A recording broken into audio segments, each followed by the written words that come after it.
Fincher has done it again. David Fincher has made another cinematic masterpiece. With Mank being, in my opinion, his third masterpiece, he now has a hat trick of masterpieces, with The Social Network, Gone Girl, and now Mank. Much like how Fincher started the 2010s with a bang with The Social Network, a story about betrayal, Fincher does the same thing in 2020 with Mank, telling another story about betrayal. But Mank isn't just a simple retread of the narrative beats of The Social Network. Rather, betrayal is only one aspect of the complex and compelling narrative Mank tells. With Mank, you can really tell it's a passion project for Fincher, with his late father writing the first draft of the screenplay. Fincher has said in the past that he has been trying to get Mank made for over 30 years, but until now he was unable to convince the studio to let him release the movie in black and white. Instead, studios insisting that he release it in color, which was a deal breaker to Fincher. Much like Citizen Kane, Mank tells the story in an unorthodox, non-linear manner, with the movie jumping back and forth from the present and the past. The scenes in the past tell of Mank's rise in Hollywood, and then we watch as his career crumbles before our eyes, leading to him in the present writing his masterpiece about the man who formerly paid half his salary, William Randolph Hearst. This screenplay, of course, being Citizen Kane. This grand narrative is complemented by Eric Mesmermith's stunning 1930s-inspired black and white cinematography, which, while digital, includes film grades and even cue cards to signify the changing of film reels, something only the biggest cinephiles will pick up on.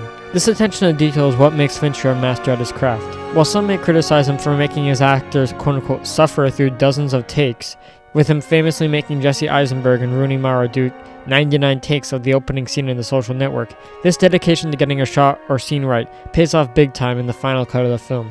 The amount of takes Fincher does allows him and his editor to pick just the right takes which showcase the perfect performance and emotion of any given actor in his movies, leading to scenes which are absolutely groundbreaking. This all goes without mentioning Trent Reznor and Atticus Ross's period-accurate 1930s soundtrack, which is the absolute lifeblood of the film. As horns blare, the dramatic tensions of each scene builds, all leading up to a crashing crescendo with an absolutely brilliant climactic scene where Mank, portrayed by Gary Oldman, goes on a drunken rant in front of William Randolph Hearst and co., eventually leading to him throwing up in front of everyone.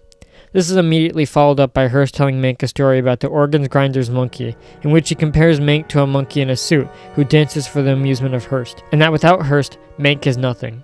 There's a brilliant irony about having this at the end of the movie, as we have just seen Mank prove Hearst completely wrong by writing Citizen Kane. As such, the scenes in the present serve as Mank's redemption arc after falling from grace in the 30s.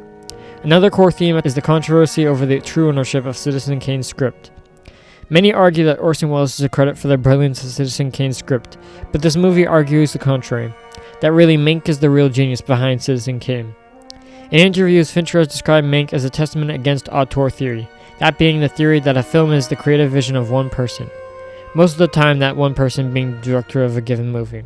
Fincher has denied that he is an auteur, despite the fact that many call him one. And while it's true that Fincher is an invaluable asset to any movie that he works on, it is also true that the ultimate success of any of his films is because of the collaborators he brings on to work with him. Whether that be Darius Khondji as a cinematographer for Seven, or Jeff Cronenworth as a cinematographer in his other movies Fight Club, The Social Network, The Girl with the Dragon Tattoo, and Gone Girl. Or bringing on Aaron Sorkin to write The Social Network, or even the amazing scores Trent Reznor and Atticus Ross have produced for his last 4 movies. David Fincher can't pin his cinematic success on just himself. Much like Fincher, it isn't fair for Orson Welles to pin the success of Citizen Kane on just himself either. While Welles may have starred and directed Citizen Kane, Mank shows us that he did not write it, rather Mank did. Something I often forget myself while mocking up the credits on my short films. I used to have 3 separate credits as a build-up to my name. Quote, written by, directed by, edited by, unquote. But now I usually only have the credit, quote, a film by, and then my name. This helps to lessen the importance of my impact on a film, and gives equal time to the cast and crew who have also worked on the film with me. When Mank tells Welles he wants a screenwriting credit at the end of the movie, Welles gets angry and throws a fit, this being a parallel to the famous scene from Citizen Kane, where Charles Foster Kane throws a temper tantrum when his wife leaves him. This scene can also be seen as a parallel somewhat to a similar scene in The Social Network, where Eduardo demands his fair share of Facebook stock and proclaims to be the co-founder of Facebook, despite his name being removed from Facebook's masthead. The fight for credit and endeavors is a constant theme in Fincher's work. Mank also delves into the world of 1930s politics, with it dealing with how MGM created political propaganda against Upton Sinclair, in which they paid actors in order to make sure their candidate Frank Merriam won the election, much to Mank's dismay. This plotline is especially potent in 2020 with the rise of fake news on the internet and politicians such as Donald Trump calling his opponent a socialist, spreading lies, and propagating false news stories in order to try and win the 2020 presidential election, despite his utter failure to do so. When I went into Mank, I never thought my favorite line from the movie would be this one. If you just give people what they need to know in an emotional way, you can expect they'll do the right thing. I think what you mean, if you keep telling people something untrue, loud and long enough, they're apt to believe it. The whole election night scene is also great, with the montage of the night being easily one of my favorite scenes of the movie. The political plotline in Mank also shows a parallel to Citizen Kane. In Citizen Kane, Kane runs for governor in New York, but his plans are ruined when a story about his affair gets out, showing how media can ruin one's political career or career in general. This also is a parallel to modern-day cancel culture, and how one mishap, even if from 10 years ago, can ruin someone's career in a blink of the eye. Nowadays it seems like the whole of Twitter is that scene from Gladiator, with everyone either giving a thumbs up or thumbs down to decide if they want to publicly execute someone's reputation online. On the one hand, Twitter is democracy in action, but on the other, there's a reason why in the United States we practice representative democracy and not direct democracy. The will of the people may not always lead to the improvement of society. All of this is why at its core, Mank is a commentary in modern-day culture, despite the fact that it is set in 1930s Hollywood. While Quentin Tarantino's Once Upon a Time in Hollywood is a love letter to the 1960s Hollywood, Mank is David Fincher's hate mail to 1930s Hollywood. Some may criticize Fincher's ideas being somewhat scattered throughout the film, but I'd argue that by criticizing auteur theory in the present portions of the film, and criticizing political propaganda and culture in the past portions of the film, the themes are organized between these two halves of the film, running parallel to each other until they finally intersect in the third act of the movie, where we see Mank in a constant tug-of-war with Orson Welles and the producers of Citizen Kane pressuring Mank to allow his script to be produced, and Mank's brother Joe, his friend Marion, and his wife Sarah telling him not to have it be made.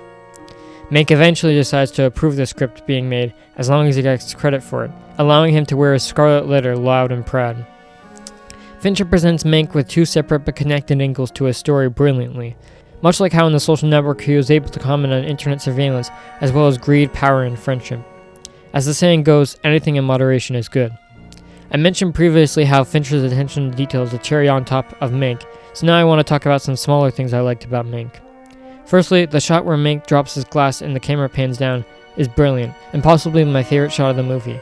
This shot is of course a homage to the famous shot in Citizen Kane, where Charles Foster Kane drops the snow globe he is holding, with it shattering into many pieces before he ultimately dies, right after saying the ominous and mysterious word, Rosebud. Secondly, Fincher's tendency to have the camera track the subject of his frame, allowing the camera to guide the audience's view, is ever present in this movie. Lastly, Fincher's rule of sticking the camera on a tripod and leaving there is also present in Mank, something I appreciate in the modern day of the ever-present nauseating shaky cam. I personally have tried to emulate some of these stylistic choices Fincher has made in my own filmography. However, I will admit I probably do more handheld shots than Fincher. In The Social Network, Fincher only has one handheld shot in the entire movie. However, in my last short film, I also only had one handheld shot, but it was eventually split up into multiple shots via the use of well-timed jump cuts. Another small thing I like is the use of header scenes written on a typewriter to introduce flashback scenes. It's a nice twist on the common trope of using text to introduce the setting of the scene, and as someone who has written screenplays before, I appreciate it even more. The last thing I want to mention is the amazing performances in Mank. Obviously, Gary Oldman is amazing as Mank, but other notable performances include Amanda Seyfried as Marion Davis, Lily Collins as Rita Alexander, and of course Tom Burke as Orson Welles. I only really have two minor complaints about the movie. The first being that Orson Welles isn't really in the movie much. He really only appears at the very beginning at the very in the end. While I understand the movie is about Mank, it would have been nice for Orson Welles to make some more appearances throughout the movie. My second main complaint is the use of CGI during the scene at William Randolph Hearst's mansion during around the midpoint of the movie. Fincher uses CGI for the exotic animals Hearst keeps at his mansion, and it is frankly terrible looking, and sort of broke my 1930s immersion for a split second. This CGI mishap is especially disappointing when you look at the full context of Fincher's previous work and how he usually is able to utilize CGI in a manner where you can't tell what is and what isn't CGI. Perhaps the CGI monkeys on the film will grow on me on a repeat viewing of the movie, but I suspect they won't. This being said, these are pretty minor complaints with the movie, and overall I think this movie is a solid 5 out of 5. In my opinion, it is simply put a masterpiece. Fincher once again knocks it out of the park with Mank, proving himself to still be one of Hollywood's finest working directors after a 6-year recess from the silver screen. Perhaps Mank will finally be Fincher's path towards winning the Best Director Oscar at this year's Oscar, which he so thoroughly deserves, or maybe even the coveted Best Picture Oscar, which has evaded him for almost 30 years now. Only time will tell. But one thing is for sure, and that is that Mank is hands down the best movie I've seen that has come out in 2020, with the runner-up being Charlie Kaufman's I'm Thinking of Ending Things, also standing at a solid 5 stars for me.